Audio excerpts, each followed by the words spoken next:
सतगुरु मिल जाने के बाद, सच्चा सतगुरु मिल जाने के बाद फिर सर्व मानव शरीर के लिए आवश्यक मोक्षदायक वस्तुएं प्राप्त हो जाती हैं, तत्व ज्ञान भी मिलता है,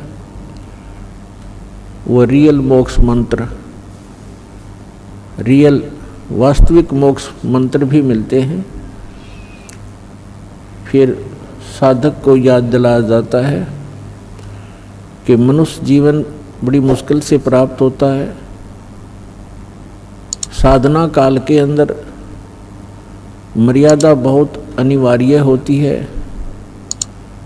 तो सभी प्लस और माइनस पॉइंट, सभी फॉल पॉइंट्स बताए जाते हैं। और जो साधक सतगुरु के वचनों को आधार बनाकर अपनी भक्ति साधना जीवन रूपी सफर में यात्रा करता है, वो पुण्यात्मा सफल हो जाता है। तो सबसे पहले मनुष्य जीवन, उसके बाद गुरु पूरा हो और फिर चेला भी सूरा हो। सूरा माने सूरवीर।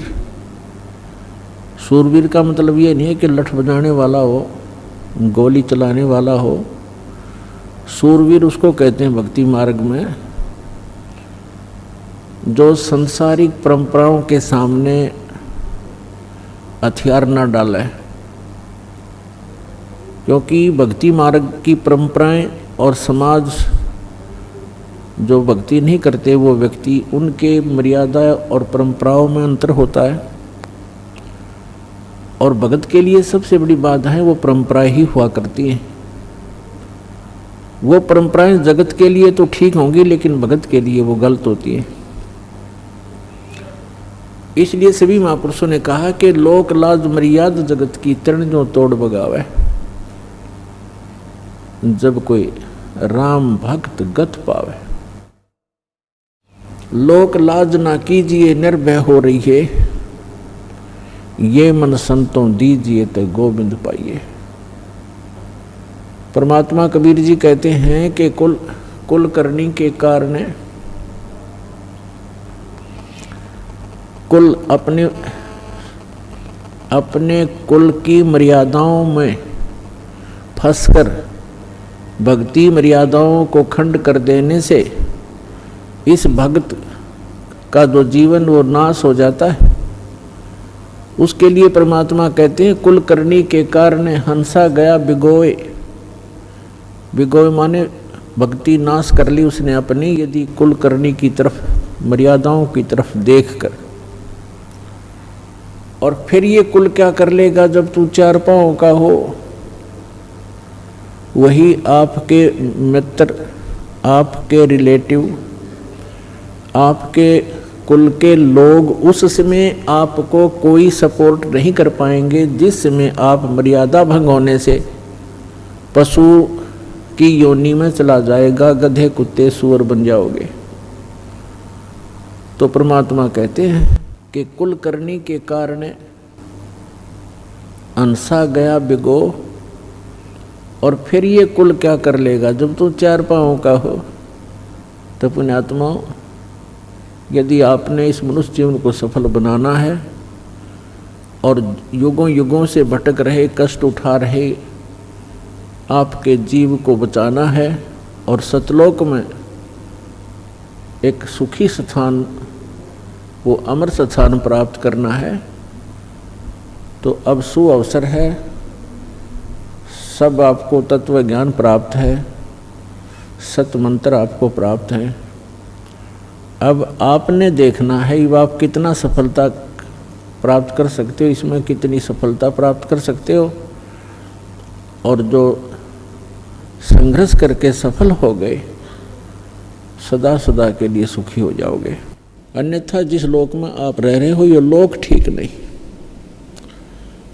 इस जैसा गंदा स्थान कहीं देखने को नहीं मिलेगा अपने ऊपर के लोकों में। और जहाँ आप स्थायी होना चाहते, आपको ये मालूम होते हुए कि ना जाने कब हम चले जाएंगे, मृत्यु हो जाएगी, और उसके बाद हमारी आंखें ऐसी बंद कर रखी है अज्ञानता से, हम यही कोठी और बंगले और बैंक बैलेंस सारा दिन तगड़मबाजी, इसी में जीवन नष्ट कर रहे हैं। ये कोई जीवन है?